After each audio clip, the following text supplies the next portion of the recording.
Velavan stores, Usman road, T Nagar, Chennai மற்றும் தூத்துக்குடி. விழா காலங்கள் எல்லாம் வேலவன் ஸ்டோர்ஸோடு. எங்கள் சீமானன் கூட அப்படி தான் ஒரு ஒரு ஒரு பெரிய கிழவன் தான். ரொம்ப நீங்கள் ஆனால் நீங்கள் வந்து பெண்ணாக பிறந்தாலும் நீங்கள் நாங்கள் அழகாக தானே இருந்திருப்பீங்க. அப்புறம் வந்து அவன் காலை வணக்கம். பேரன்புக்குரிய என்னோட அஜயன் பாலா. நான் சினிமாவுக்கு வரும்போது என்னுடைய சினிமா அறிவை உரசி பார்க்குறதுக்கு சில நண்பர்கள் இருப்பாங்க. ஒரு பயங்கர ஒரு கண்டென்டிவான கான்வர்சேஷன் பண்ணணுன்னா ரொம்ப சில பேர், வெற்றிமாறன், அஜயன் பாலா, என்னுடைய அசிஸ்டன்ட் டைரக்டர் சில பேர் உங்களோட. ஸோ என் சினிமாவை ஒரு சிக்குமுக்கி கல் போல் நான் ஒன்று சொல்ல, அவர் அதை எதிர்த்து சொல்ல, ஒரு டயலக்டிக்கலாக என் சினிமாக்குள்ளே வந்ததுக்கு அஜயன் பாலாவும் காரணம். அஜயன் பாலா எங்கே இருக்கீங்க? Ajayan Bala very good human being, ரொம்ப பண்பான மனிதர், அன்பான மனிதர். அதனால ரொம்ப நாள் சினிமாவில் கிடைக்கல அவருக்கு. இந்த சினிமாவில் நிறைய ரொம்ப தேவையில்லாமல் நல்லவங்க இருப்பாங்க. ஆக்சுவலாக அது மீரா கதிரவன் மாதிரி. ஆக்சுவலி ரொம்ப ஹானஸ்ட்டு, அவங்களுக்குள்ள ஒரு இன்னசென்ஸு இதெல்லாம் வச்சுக்கிட்டு இருப்பாங்க.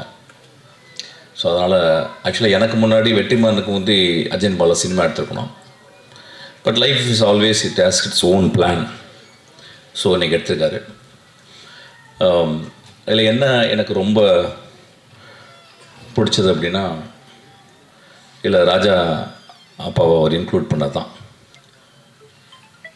நான் வந்து உள்ள வந்து உட்காந்துருக்கும்போது பாட்டு கேட்டேன். அது சில இடங்களில் அவர் ஏன் ராஜான்னு சொல்கிறோம் அப்படின்றது தெரிஞ்சது. ரொம்ப எக்ஸ்ட்ரானரி ஃப்ரேசஸ்ஸு.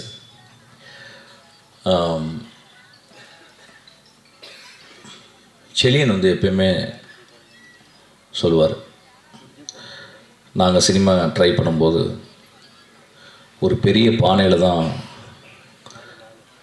சாப்பாடாக்கி நாங்கள் 1 மணிக்கு வருவோம் பசியோடு. நாங்கள் பசியோடு 1 மணிக்கெல்லாம் படுத்துருவோம்.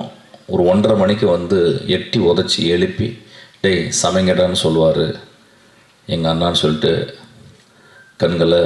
கண்கலங்க சீமான் சார் பற்றி பேசியிருக்கார். ரொம்ப சந்தோஷம் சார், ரொம்ப நன்றி சார்.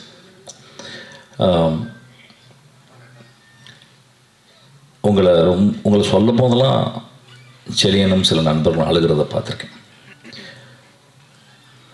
இந்த இயற்கை உங்களை பத்திரமா பார்த்துக்கணும்னு நான் கேட்டுக்கிறேன். ப்ரொடியூசர் வரும்போது சொன்னார் நட்பு அப்படின்னாரு.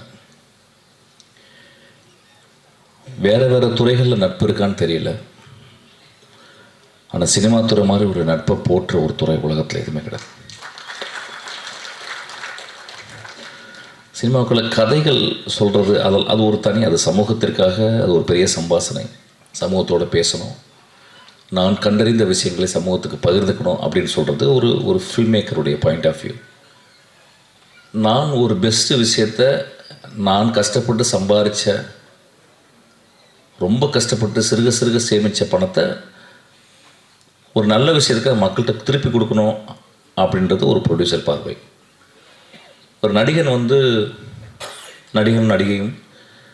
நாங்கள் அந்த ஒரு கலை படைப்பை நாங்கள் எப்படி நேசிக்கிறோம், அந்த படைப்பில் அந்த கதாபாத்திரங்களாக நாங்கள் மாறி நான் மக்கள்கிட்ட போய் சேர்றோம். ஸோ நீங்கள் சினிமா பற்றில எந்த ஆஸ்பெக்டில் பார்த்தாலும் அது ஒரு கிரேட்டர் குட்டாகவே இருக்கும். ஆனால் அதுக்குள்ளே ஒரு எக்ஸ்ட்ரானரி விஷயம் என்னென்னா அவருடைய நட்பு.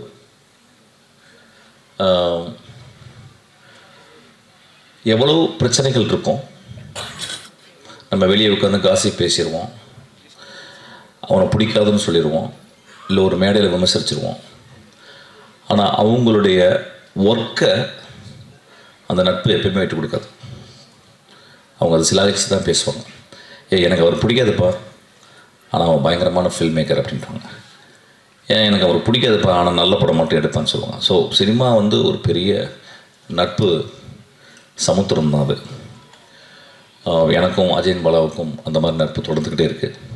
அப்படி ஒரு நட்பு இருக்கிறதுனால தான் வெற்றிமாறன் வந்து அஜயன் பாலாவை கூடவே வச்சுக்கிட்டு வெற்றிமாறன் திறந்த அந்த நூலகத்துக்கு ஒரு படிப்பாளியும் ஒரு பண்பாளனையும் ஒரு உண்மையாக இருக்கிற ஒரு மனிதனையும் வந்து அதை பார்த்துக்க சொல்லி வெற்றி அஜயன் பாலாவை அஜயன் பாலாவுடைய வாழ்க்கையில் மிக முக்கியமான ஒரு பொறுப்புன்னு நினைக்கிறேன் ஆக்சுவலாக. ஸோ இந்த திரைப்படம் ரொம்ப முக்கியமான திரைப்படம். அப்பா வந்திருக்காரு, கங்கைமன் அப்பா. நான் அவர் தான் ரீசெண்டாக அவர் கூட இருந்து ஒரு முழு நாள் அவர் கூட இருந்த ஒரு பேரனுபவம் எனக்கு கிடச்சிது. ஒரு பெரிய polymath. I think name anything in cinema I would have done. அவருடைய நட்பு கிடச்சது எனக்கு பெரிய இந்த இயற்கை எனக்கு கொடுத்த வரம்னு நினைக்கிறேன். அப்புறம் இங்கே பேசும்போது வந்து ப்ரொடியூசர் சார் வந்து பேசினார். ஒரு நாள் மனநல மருத்துவராக பேசினார். ஒரு கதாசிரியனும் ஒரு சமூகத்தின் மனநல மருத்துவம் தான். ஒரு சினிமா எதுக்கு பார்க்குறோம் அப்படின்னா, ஒரு நல்ல ஃபில்ம் மேக்கர் வந்து ஒரு நல்ல கதை வந்து ஒரு தெரப்பி. கதைகள் எதுக்காக சொல்லப்படுது அப்படின்னா, ஒரு சமூகத்திற்கு தெரப்பி. எப்படி இருக்கணும், எப்படி இருக்கக்கூடாது, எப்படி வாழணும், எப்படி பிரச்சனைகள் வரும்போது அதிலேருந்து கலந்து வரணும் அப்படின்றத ஒரு சமூகத்திற்காக ஒரு எழுத்தாளன் தன் வாழ்நாளை மறந்து யோசிச்சுக்கிட்டே இருக்கான். நிறைய பேர் சில காரணங்களில் குடிக்குள்ளே போய் ஒளிஞ்சிருவாங்க. அதுக்கு கூட அதுதான். ஏன்னா அந்த கவனம் அதுக்குள்ளேயே இருக்கணும் அப்படின்ற மாதிரி கூட சில டைம் தன்னை மாய்ச்சிக்கிட்டு சமூகத்திற்காக ஒரு தெரப்பிஸ்ட் வாழ்க்கை என்றைக்குமே சந்தோஷமாக இருந்ததே கிடையாது. அது ஸ்டார்ட் ஃப்ரம் ஃப்ராய்டே எடுத்துக்கிட்டால் கூட, லக்கானை எடுத்துக்கிட்டால் கூட, யாருடைய ஒரு கிரேட் தெரப்பிஸ்ட் வந்து ஹாப்பியாக இருந்ததில்லை. ஏன்னா அந்த ஹாப்பினஸ் எல்லாம் எப்படி சமூகம் ஹாப்பியாக இருக்குன்றதுக்காக அவன் தன் வாழ்நாளில் ஒரு மெழுகுபத்தி போல் எரிச்சுக்கிட்டு அவன் வந்து சமூகத்தை பத்திரமா பார்த்துக்கிறான். ஸோ நீங்கள் இந்த படத்துக்கு ப்ரொடியூசராக வந்தது, it is not an irony sir, it is a very beautiful circumstances. இது வந்து ஒரு எக்ஸ்ட்ரானரி ஒரு ஈவெண்ட்டு. அப்புறம் நான் இப்போ ஒரு படத்தை பார்க்கும்போது, இப்போ 30 வருஷம் சினிமாவில் இருந்த பிறகு ஒரு விஷயத்தை நான் கொஞ்சம் கொஞ்சமாக புரிஞ்சுக்கிறேன். அதையும் நான் என் அசிஸ்டன்ட் டைரக்டரை சொல்லிக்கிறேன். நேற்று கூட அதை பற்றி பேசினேன். அதை நான் பகிர்ந்துக்கணும்னு ஆசைப்பட்றேன். Future cinema film makers are people who want to invest that time and money in cinema. Triangle தெரியும் எல்லோரும், முக்கோணம். அந்த முக்கோணத்தில் 5 வகையான முக்கோணங்கள் இருக்குது. ஐசாஸ்லஸ் ட்ரையாங்கிள் அப்படி இப்படி நிறையா இருக்குது.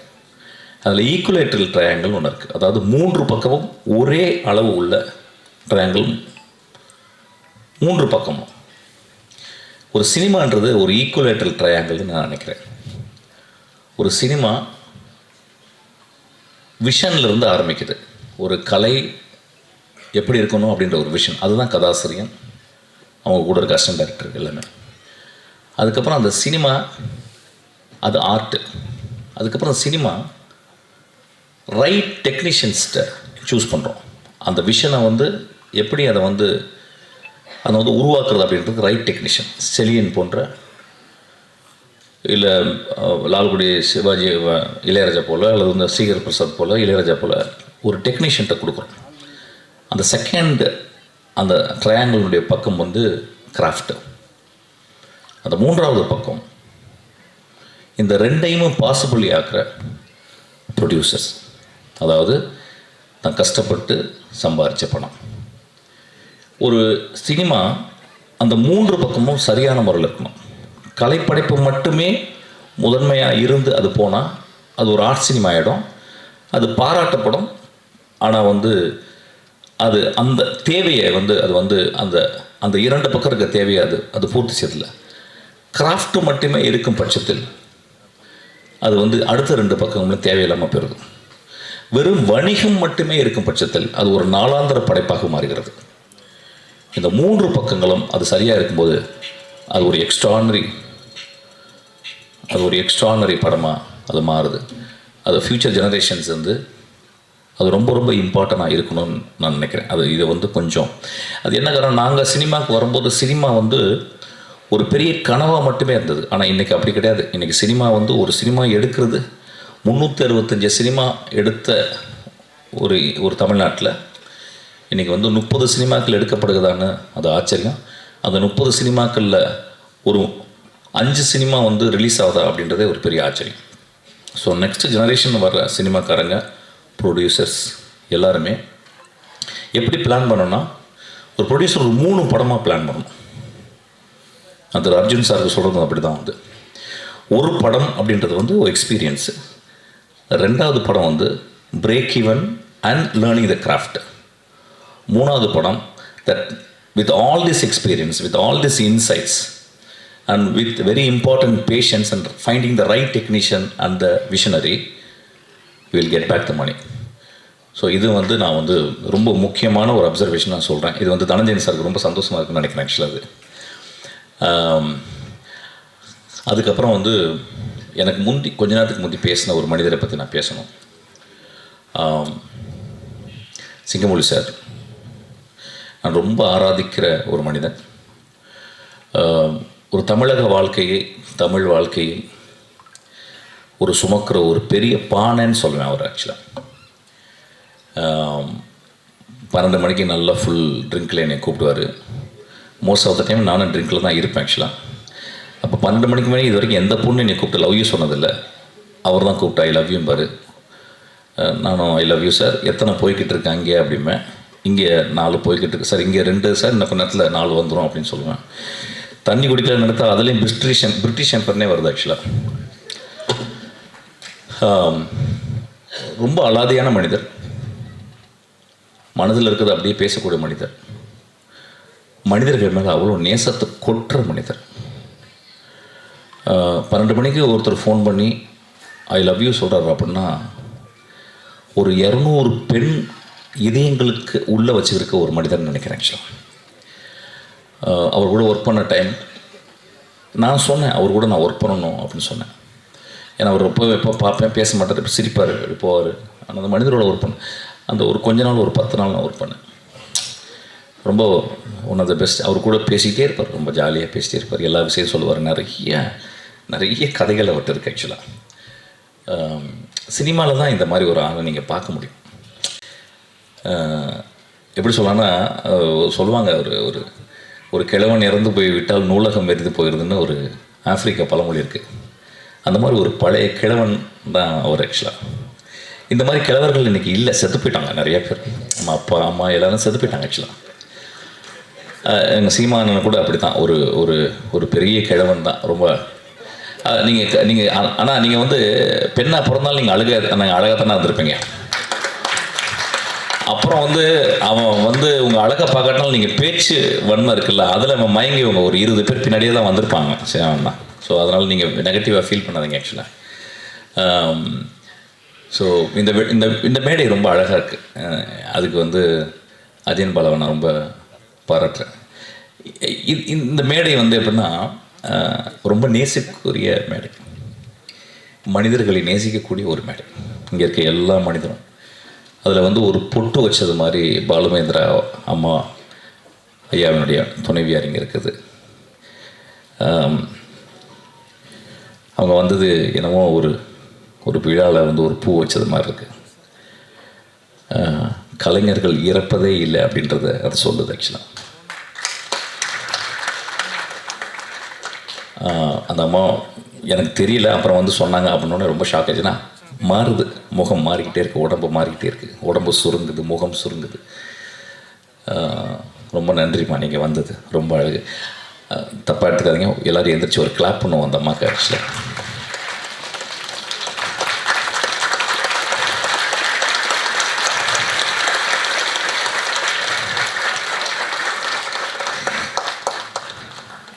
எஸ், அதாவது சினிமாக்காரனுக்கு வாடகை கொடுக்க மாட்டான், சினிமாக்காரனுக்கு எங்கே கொடுப்போனா வாடகை கொடுக்க மாட்டான். ஆனால் ஐயா சினிமாக்கார மாதிரி அன்பானவன் எவனுமே இல்லையா, அதுக்கு சாட்சி தான் என் ஆக்சுவலாக. ரொம்ப நண்பர்கள் நிறைய பேர் இருக்காங்க, நான் பேசலை, விஜய் சாரிடாக்குன்னா. அப்புறம் அந்த படத்தில் நான் சில காட்சிகள் பார்க்கும்போது செலியன் ரொம்ப நாளைக்கு அப்புறம் வந்து ஒரு பயங்கர டான்ஸ் ஆடியிருக்கார் ஆக்சுவலி. வெரி விஷுவலி பிரெத் டேக்கிங்கான இருந்துச்சு. I am looking forward to see the whole movie.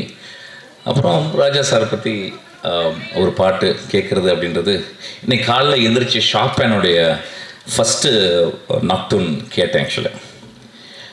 B flat மைனருடைய நக்டூன்னு கேட்டேன். நிறைய பேர் வந்து இது ஒரு ராஜா சார் பேசுகிறதுக்காக, ஏன்னா வாழ்நாளில் பேசுகிறதுக்கு ஒரு அழகு வேணும்ல, ஏன் பேசுகிறதுக்கு ஒரு காரணம் இல்லை. நான் எப்பயுமே டெய்லி நான் அப்படி ஒரு வரும்போது நான் ராஜா சாரை பற்றி பேசுவேன். இன்றைக்கி என்னுடைய மனசில் வந்ததை அவங்கள்ட்ட பகிர்ந்துக்கணும்னு ஆசைப்பட்றேன். ஏன் அந்த மனிதன் இவ்வளவு காலகட்டம் இருந்தும் இந்த படத்தில் ஒரே ஒரு ஃப்ரேஸ் கேட்டேன், அதை என்னால் திரும்பி ரீகல் பண்ண முடியல. ஒரு பியூட்டிஃபுல் ஃப்ரேஸு. அந்த ஃப்ரேஸ் எப்படி அவரால் க்ரியேட் பண்ண முடியுது? 50 வருஷம் ஒரு இசையமைப்பாளர் 5 படம் பண்ணிட்டாவே உள்ளே இருக்க எல்லா டியூனும் எக்ஸாஸ்ட் ஆகிடுது, இல்லாமல் போயிடுது, ட்ரை ஆகிடுது. ஒரு 50-55 வருடங்கள். ஆனால் ஆக்சுவலாக அவர் ஒர்க் பண்ண ஆரம்பிச்சது 70 வருடங்கள். ஒரு 70 வருடங்களாக ஒரு மனிதனுக்கு அந்த கேணி ஏன் வற்றவே இல்லை, அந்த ஊற்று எப்படி வற்றவே இல்லைன்னா ரொம்ப ஆச்சரியமாக இருக்குது. there are 2 ways of film great composers இருக்காங்க. எப்படின்னா ஹார்ட் ஒர்க் பண்ணிக்கிட்டே இருக்கிறது, அதுக்கப்புறம் இன்ஹரண்ட்டாகவே அவங்களுக்கு வந்து ஒரு அஃபினிட்டி டுவர்ட்ஸ் கிரேட்டர் ஆர்ட் இருக்கும். அந்த மாதிரி பார்த்தீங்கன்னா ஷோஸ்டகோவிச்,